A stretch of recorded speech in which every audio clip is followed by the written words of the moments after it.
자, 6번입니다. 작년도 경찰 1차 문제인데 적절한 것은 했습니다. 정답은 3번. 자, 1번입니다. 자, 금전채무는 타인 사무가 아니라고 했죠. 그래서 의무를 다하지 않고 이를 B에게 처분했다 하더라도 배임죄가 되지는 않습니다. 자, 2번 분양권 얘기했죠. 분양권을 A에게 이전할 의무는 타인 사무가 아닌 자기 사무입니다. 그래서 배임죄가 되지를 않습니다. 이 두 개는 뭐다? 자기 사무라고 적으시고 3번입니다. 대표이사가 대표권을 남용하는 등 임무위배하여 A 회사 명의 약속금을 발행했다. 이게 뭐라고요? 착수. 자, 그 사정을 모르는 B에게 이를 교부하였는데 교부했다는 말은 뭡니까? 유통했다는 말입니다.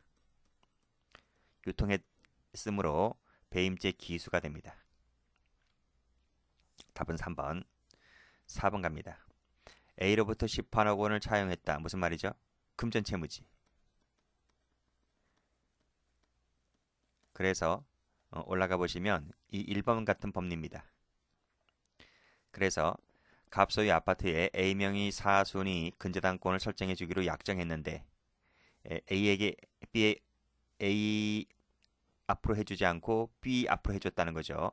B 앞으로 최고액 12억으로 하는 사순위 근저당권을 설정해 주었을 때 배임죄가 된다 안 된다? 안 된다. 자기 사무니까요. 그래서 1번, 2번, 4번 이 세 가지는 자기 사무이고 답은 3번입니다.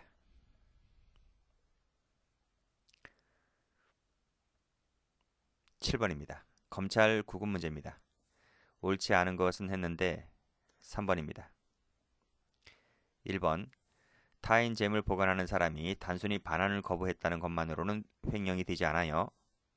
그리고 반환 거부가 횡령인지 아닌지는 여러 가지 사정을 종합해 봤을 때 이 반환 거부가 횡령과 같다고 볼 수 있을 정도. 이 같다라는 게 뭡니까? 동치성일. 이게 형법 부작위범에서 말하는 동가치성, 동치성을 말합니다. 그 정도가 됐을 때 반환 거부가 횡령이다라는 말이죠. 2번 저당권 설정 계약에 따라 채권자에게 저당권 설정 의무를 부담하는 채무자. 이게 뭡니까? 저당권 설정 의무를 부담한다. 자기 사무야. 자기 사무. 이기 때문에 제3자에게 먼저 저당권을 설정하거나 담보 의무를 양도하는 등으로 채권자의 채권 실현에 위험을 초래했다 하더라도 뭐가 안 된다? 배임죄가 되지를 않는다. 이 자기 사무니까요. 자, 임차인이 임대인에 대한 이 채권을 양도를 했습니다. 자, 근데 통지를 하지 아니하고 임대차 보증금을 반환받아 이를 개인적인 용도로 썼을 때 횡령이 된다. 우리 횡령 시간에 많이 나왔잖아요. 이것은 자기 돈을 쓴 것이기 때문에 횡령죄가 되지 않습니다. 4번 대표이사가 대표권을 남용하는 등 임무위배하여 회사 명의로 의무를 부담하는 행위를 하더라도 자, 의무를 부담하는 행위를 했다. 이것이 착수입니다. 배임죄의 착수. 상대방이 대표권 남용을 사실을 알았거나 알 수 있었다면 어, 민법상으로 무효죠. 이건 상대방 보호 이런 악의 중과실 민법 총칙에 나옵니다. 악의 중과실은 보호를 하지 않아요. 그래서 무효 처리를 하는데 이것이 어음 관련했을 때는 이 착수가 있기 때문에 따라서 회사가 민법상 불법행위 책임을 부담하게 되었다는 사정이 없는 이상 배임죄의 기수가 되는 것은 아니다. 그렇죠. 미수다 이 말입니다. 미수다. 왜? 착수는 있기 때문에 그래요. 자, 여기 나오죠? 여기 알았거나 알 수 있었다고 한다면 민법상 이 사람을 보호를 안 해줘요. 그래서 효력이 없어요. 회사에 대해서. 민법상 무효니까. 그렇더라도 뭐는 있다고요? 앞에서 착수는 있다고 했잖아요. 그렇기 때문에 배임죄 미수가 된다. 이런 말입니다. 나오지 여기서? 그런 얘기 나옵니다. 자, 8번입니다. 옳지 않은 것을 모두 골라라. 지문이 문제를 섞어놨기 때문에 지문이 하나 더 있습니다. 답은 두 개입니다. 2번하고 6번까지 있네요. 답은 5번. 두 가지가 답입니다. 자, 1번. 아파트 수분양권 얘기했죠. 수분양권을 부담할 의무는 타인 사무가 아닌 자기 사무이기 때문에 이를 제3자에게 처분했다 하더라도 배임죄가 되지는 않는다. 맞습니다. 청산이 나와 있습니다. 청산인이 청산회사에 채권을 신고한 사람이 아닌 다른 사람에게 소유권 이전 등기를 맞춰주었을 때 배임죄가 된다? 배임죄가 되질 않아요. 청산사무는 이 청산인이 하는 이 청산사무는 타인 사무가 아닌 자기 사무입니다. 자기 사무이기 때문에 청산인이 하는 청산사무 청산사무는 청산인의 입장에서 봤을 때 타인을 위해서 하는 게 아니라 청산인 자기 직업이니까요. 자기 사무로 봐요. 그래서 이런 임무위배행을 했다 하더라도 뭐 임무위배도 아니지 자기 사무인데요. 배임죄가 되지 않습니다. 경영자가 적대적 M&A로부터 자신의 경영권을 방어하기 위하여 종업원의 자사주 매입에 회사 자금을 썼다는 거죠. 그래서 손해를 끼쳤다고 할 때 배임죄가 됩니다. 새마을금고 임직원이 동일인 대출 한도를 초과하여 대출해줬다는 거죠. 그러면 새마을금고법 위반죄가 됩니다. 그치? 그러니까 그 법률 위반죄로 처벌되는 건 변론으로 할지라도 자 동일인에게 대출을 해주면 예를 들어서 1억을 초과하여 대출해주지 말라는 새마을금고 약관이 있단 말입니다. 그러면 한 사람에게 1억 원 이상을 대출해주면 안 되는 거죠. 근데 그래서 그 새마을금고법 위반죄는 될 수 있을지 몰라도 그 사람이 부동산도 있고 현금도 있고 뭐 많아요. 현금도 있다기보다 주식도 있고 뭐 그래요. 그러니까 현금만 없을 뿐이지 부동산이나 유가증권 이런 거 많단 말이지. 근데 그 사람은 능력이 있기 때문에 뭐 상가도 매체가 되니까요. 그 사람에게 뭐 10억을 대출해주든 20억을 대출해주든 그 사람은 갚을 능력이 돼. 그렇잖아요. 오히려 소액 대출해 가는 사람들 있죠. 그 사람들 뭐 신불자들 많잖아. 그렇죠? 그런 사람들이 빚을 못 갚는 거지. 건물 몇 채씩 되는 사람들은 몇십억을 대출해줘도 돈 잘 갚아요. 그래서 이 한 사람에게 대출 한도를 초과해서 대출해 주었다는 것만으로는 손해가 난다라고 단정을 못 짓지. 그렇죠? 그래서 그 사실만 갖고서는 배임죄가 안 됩니다. 이 새마을금고법 위반은 변론으로 할지라도. 자, 이 5번은 앞에서 풀었는데 통상의 계약관계는 배임죄가 안 된다고 했어요. 여기도 계약을 이행한다는 부분. 타인 사무 처리자가 아닙니다. X. 6번입니다.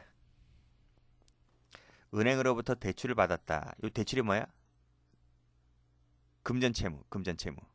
이 금전채무이기 때문에 따라서 이것을 제3자에게 매각함으로써 손해를 끼쳤다 할지라도 이 금전채무 같은 경우는 타인 사무가 아닌 자기 사무입니다. 그래서 배임죄가 될 여지가 없습니다.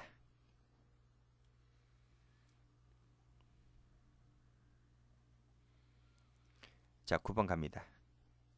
다음 중 옳지 않은 것은 모두 몇 개인가 했습니다. 정답은 5번.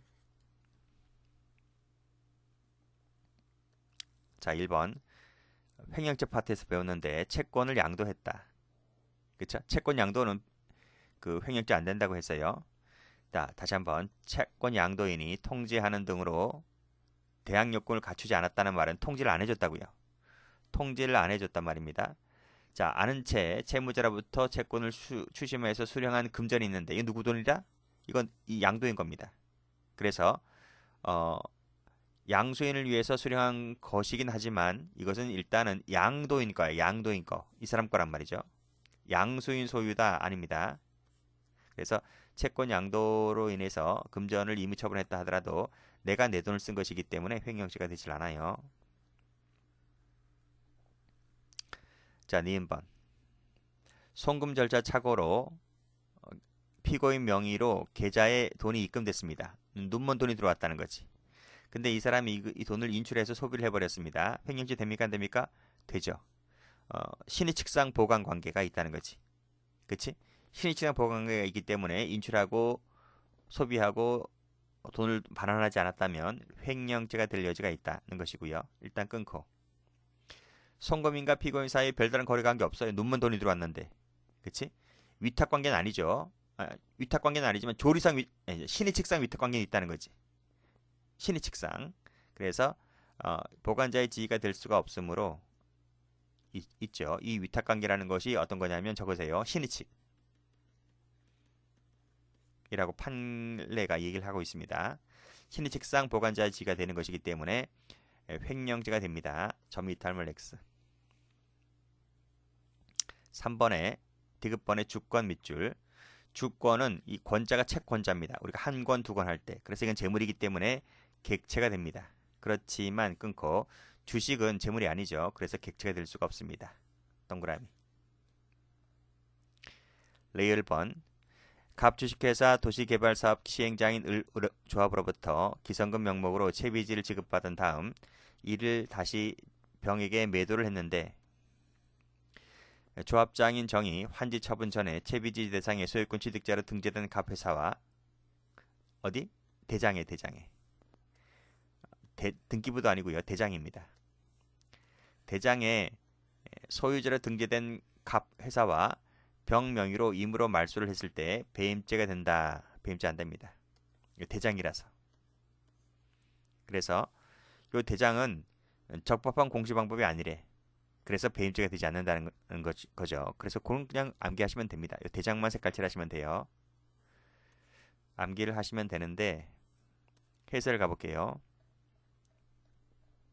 여기 보시면 이 대장 나와 있지? 대장 색깔칠 하시고 대장 세무 치면 됩니다. 대장의 등재는 채비지 양수인이 취득하는 채권 방법의 채권자 청구권의 공시 방법이 아니다. 공시 방법이 아니다. 그 말은 타인 사무 처리가 되지 않는다 이 말이죠. 배임죄가 되지 않습니다. 그냥 암기하시면 됩니다. 자, 미임입니다. 자, 새마을금고 임원인 B가 규정을 위반해서 원금 손실 위험성이 있는 금융상품을 매입을 했습니다. 위험성이 있는 금융상품이라고 하는 건 뭐가 있을까요? 뭐 주식이 있든지 뭐 해외 주식도 있고요. 선물 거래 너무나 위험하고요. 그건 다 말리잖아. 하지 말라고요. 자, 위험성이 있는 상품을 매입해서 회사에게 손해를 끼쳤어요. 그럼 배임죄 되겠네? 배임죄 되겠죠. 근데 여기서 그걸 물어보는 게 아니라 자, 위험성 있는 상품을 사서 결국 회사에게 손해를 끼쳤는데 그 부분 말고 손해를 끼친 그 부분 말고 여기서 손해를 끼쳤다는 부분과 관련해서 이 사람이 뭘 했느냐면 자, 상품을 팔았기 때문에 금융기관은 수수료를 먹어요. 수수료를 챙겼잖아요. 여기서 손해를 가했다는 부분과 수수료를 먹었다는 부분이 관련성이 있어요? 아니, 수수료는 꼭 내가 손해를 봐야지만 수수료를 먹습니까? 금융상품이 많이 올라서 내가 이득을 상당히 취득할 수 있잖아요. 그 이득을 취득하려면 팔아야 되는 거잖아요. 내가 이익을 보고 있어도 팔면 이 사람은 수수료를 챙겨요. 내가 손해를 봐서 팔아도 수수료를 챙기고 이익을 보아서 팔아도 야는 수수료를 챙겨요. 손해를 가했다는 부분과 수수료를 챙겼다는 부분이 어떤 직접적인 관련성이 있다고 보나요? 보지 않는다는 거지. 내가 이익을 봐서라도 팔면 야는 챙기니까. 그래서 이때 이 수수료 상당의 이익은 배임죄에서 말하는 이익이 아니라는 말이에요. 내가 이익을 봐도 팔면 수수료를 챙기니까. 그래서 직접적인 손해 발생과 수수료 상당에는 직접적인 연관성이 없기 때문에 이 수수료 관련해서는 이 수수료는 뭐다? 배임죄에서 말하는 이득은 아니다. 이런 말입니다. 그렇게 정리하시면 되겠습니다.